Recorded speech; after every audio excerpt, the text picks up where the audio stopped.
hace una nación entera cuando decide eliminar por completo todo aquello que le recuerda el sufrimiento que vivió el pueblo ucraniano durante el régimen tirano de la Unión Soviética. Desde hace años, el gobierno ucraniano prohibió cualquier símbolo, estatua, bandera, mosaico, imágenes, himnos, calles o nombres de ciudades afiliados a la Unión Soviética.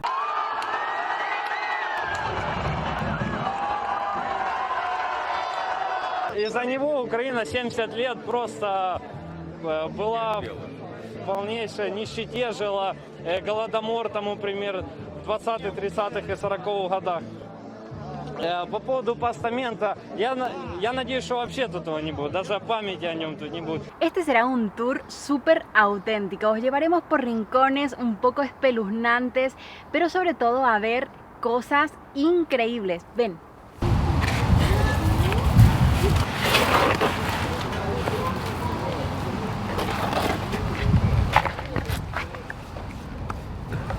Y amigos, este es uno de los monumentos que están empezando a demoler, ya que aquí en Ucrania hay una ley de demolición a todos los monumentos soviéticos.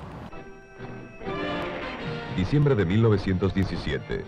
Una vez consolidado el control bolchevique en Rusia, Lenin se prepara para reclamar los antiguos territorios zaristas.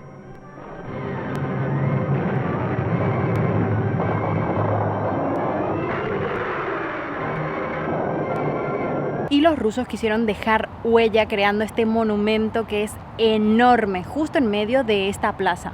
Año 1933. Lugar, la Unión Soviética. Detrás de esta fachada, el alimento se usa como un arma contra aquella gente que resulta molesta a Moscú.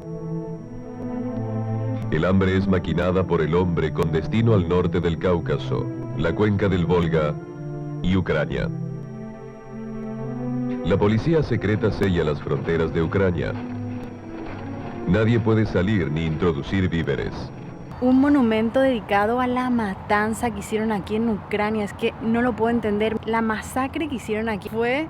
¡buah!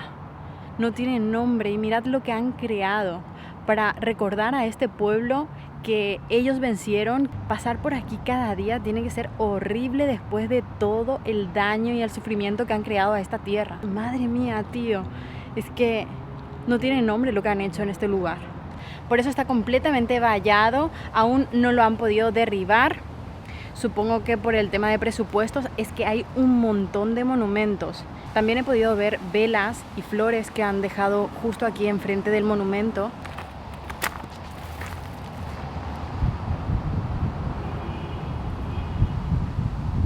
También se puede ver cómo hay gente por aquí que viene a beber vodka y a hacer botellón.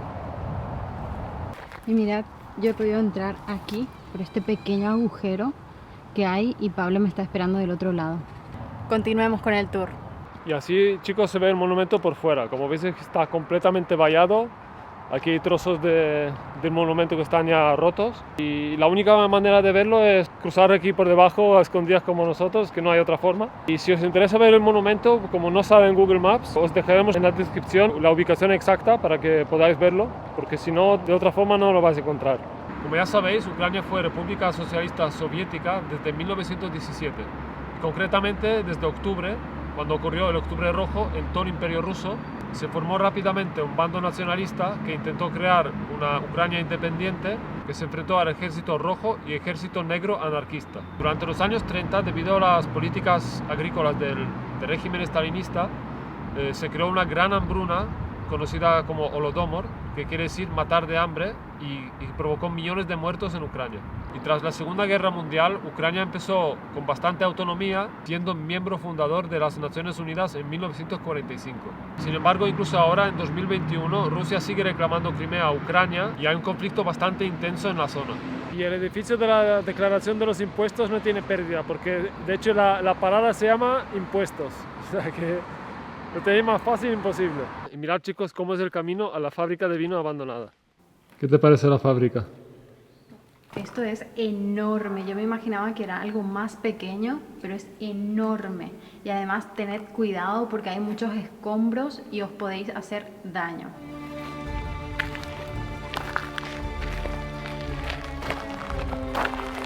Eso es para bajar, supuestamente.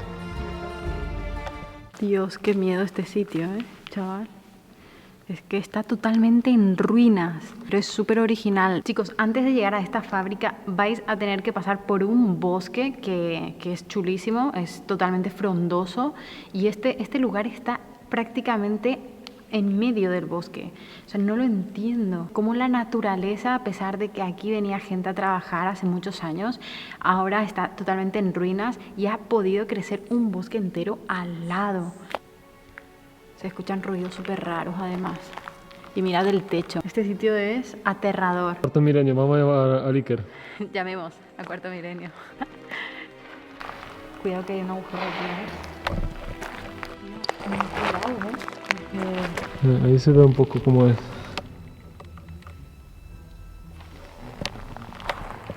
Esta fábrica de vino, chicos, es impresionante, ¿eh? Es de año 80 y está completamente abandonado, como lo veis. Y es enorme. O sea, este es un edificio y aparte luego tienen como 2 o 3 más que están justo al lado. No sé si son igual de accesibles que este, pero es una pasada.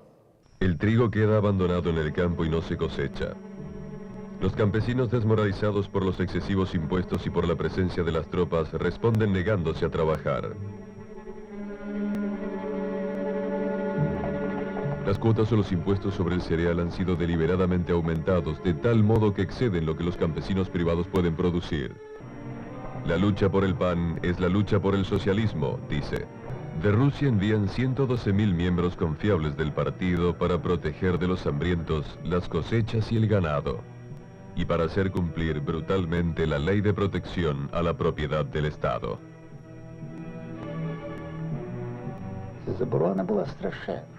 Era una ley terrible.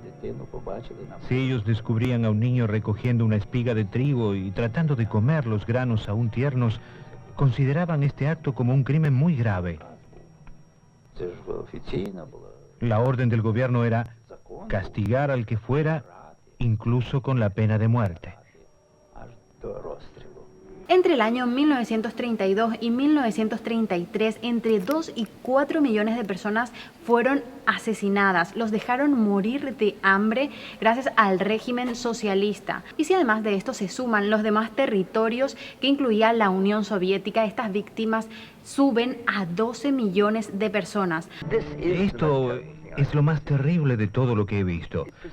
Precisamente por la premeditación con la que se actuó y por la total ausencia de la más mínima compasión. Lo que queda claro es que nadie discute la magnitud de la tragedia. La humanidad nunca había visto un programa de exterminio más eficaz que el que se implantó en Ucrania durante el invierno entre 1932 y 1933. Más de 900 estatuas de Lenin han caído en todo el país en los últimos 3 años. En busca de estas respuestas, investigamos a fondo la historia y nos adentramos hasta las entrañas de los edificios más importantes de la era soviética para documentarlos de primera mano. También, como os dijimos, hay muchos monumentos soviéticos que poco a poco los van demoliendo. Aún quedan algunos mosaicos, como este de aquí atrás, de la era soviética, aquí en la fábrica de vino. Hay varios, lo único que algunos son un poco difíciles de acceder. Si podéis venir a solo un sitio del tour soviético, tiene que ser la fábrica del vino. Cuando los alimentos empezaron a escasear, no es solo que Moscú no hizo nada, sino que mantuvo sus duras cuotas. Además, los soldados rusos entraban a las casas de los campesinos y les confiscaban todos los víveres que tenían para pasar todo el año. Los rusos iban de casa en casa llevándose toda la comida que encontraban. Comenzaban por los granos, la harina, el trigo, la cebada, en fin, todo lo que hubiera hasta la última migaja. Se llevaban las remolachas, papas, habas que la gente guardaba en sus sótanos o en las casas. Además, no confiaban en la gente, registraban las casas, revisándolo todo. Cavaban en el piso, en las paredes y en los hornos, a menudo destrozándolos. Les confiscaban el maíz, la cebada, la harina, el azúcar, los pocos víveres que en aquella época ya les quedaban, les confiscaban todo. Cuando se llevaron la comida, también prohibieron a los campesinos buscarla en otro lado. Comprarla, intercambiarla o ganársela. Estaban muriendo y no se les permitía entrar en las ciudades. Pelotones de vigilancia impedían a estos moribundos hambrientos subir a los trenes. De ahí que muchos murieran en las estaciones, sobre las vías que conducían a Yarkov, Kiev, Krasnodar. Y los dejaron morir literalmente de hambre. Se hablan de que en las calles habían literalmente decenas de cadáveres apilonados y la gente ni siquiera tenía fuerzas para poder enterrarlos porque del hambre que tenían estaban caquécticos. Madre mía, el terror que se vivía en aquella época no tiene nombre. Incluso se habla de infanticidio y de canibalismo. Los supervivientes de aquella época incluso mencionan que habían mercados donde se vendían carnes humanas para poder sobrevivir. A pesar del hambre, la exportación de cereal ucraniano aumentó hasta el máximo nivel. Los medios de comunicación occidentales informaron sobre la magnitud y el carácter del genocidio del hambre. Los ucranianos habían sido exterminados ante todo el mundo, pero el mundo no hizo nada para ayudarles. Y la situación pronto se volvió dantesca. Pronto las enfermedades como el tifus y varias otras empezaron a florecer por todos lados, pero las autoridades rusas le dijeron a los médicos que no avisaran de nada, que ni siquiera llevaran a cabo las investigaciones como si no pasara nada. Trataban de engañar a la gente diciéndole que la hambruna sucedía por causas naturales, pero la gente notaba que no era una situación normal. Cuando fui por primera vez a Mekirdiuka, todos los arbustos estaban verdes todavía, pero cuando regresé no quedaba ni una sola hoja. La gente se las había comido. No se oía el ladrido de un solo perro, porque también se los había comido. Este recorrido nos llevó a visitar lugares realmente increíbles y no podemos negar que nos hizo sentir como unos verdaderos reporteros en busca de respuestas. Y casi sin esperarlo, este se convirtió en uno de los mejores reportajes que pudimos documentar. Pero también queremos advertirte que si piensas hacer este recorrido, tengas mucho cuidado. Algunos de estos lugares están en muy mal estado y son frecuentados por personas que podrían ser peligrosas.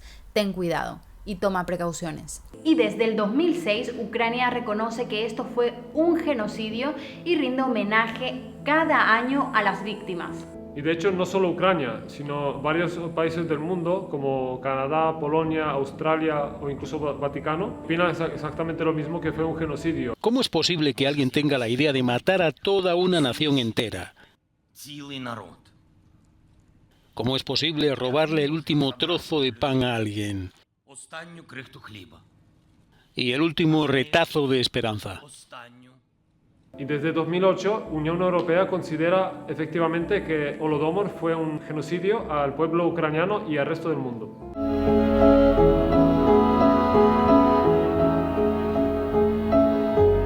Y vinimos justo aquí, donde se encuentra el monumento a las víctimas de los crímenes del comunismo. Es un monumento que representa muchísimo sufrimiento, que representa también un homenaje, un recuerdo a todas esas víctimas de los crímenes atroces que vivió Ucrania en aquella época. Muy cerquita de aquí se encuentra el Museo Nacional de Leópolis. En el siglo XX era utilizada como prisión por los polacos, los nazis y los soviéticos. Es una de las atracciones que no os podéis perder cuando estéis por la ciudad. Podéis ver las diferentes celdas, cómo vivían los presos allí. Se encuentran expuestas algunas pancartas de la era soviética. Es súper interesante.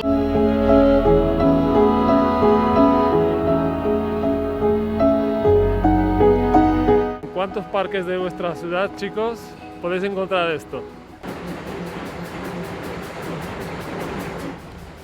Aquí un tren como si nada.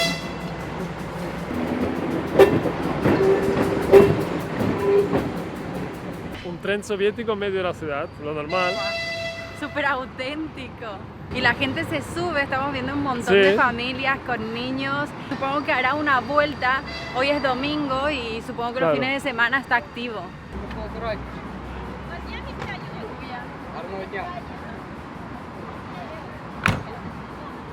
No sé qué coño dijo. Como habéis visto, hemos cruzado unas vías, pero pensaba que era que no funcionaba, pero sí, hay un tren que pasa por el medio del parque. Y sobre todo caminando por las calles, aún os encontraréis elementos como este que datan de la era soviética. Hay muy pocas cosas más soviéticas que el circo soviético. Mirad cómo es, impresionante. Parece que estaban obsesionados con la forma de las cúpulas como platillos voladores, porque hemos visto muchos edificios que tienen siempre el acabado ese tipo platillo volador, pero ese es súper auténtico. Y casi todas las ciudades de la vieja Unión Soviética tenían un circo, incluso las pequeñas. Y podemos ver cómo eran los parques en aquella época, en la era soviética. Mirad la construcción, esto dura años y años, Y os hemos traído a otro punto de localización muy particular, este edificio de crucigrama soviético. Aquí, como veis, algunos monumentos son un poco difíciles para llegar, Pero bueno, estamos cerca.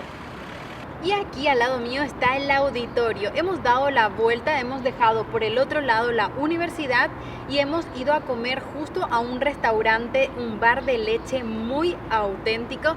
Este vídeo vamos a sacarlo la semana que viene. Así que si hacéis este tour, el tour soviético, la semana que viene vamos a sacar sobre los restaurantes más soviéticos de toda Ucrania. Así que no te lo pierdas.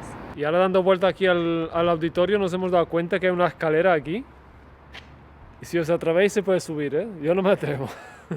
Y hasta aquí el vídeo de hoy. Esperamos que este tema os haya gustado, que vengáis, que podáis hacer un tour como este, o al menos os haya entretenido todo este contenido.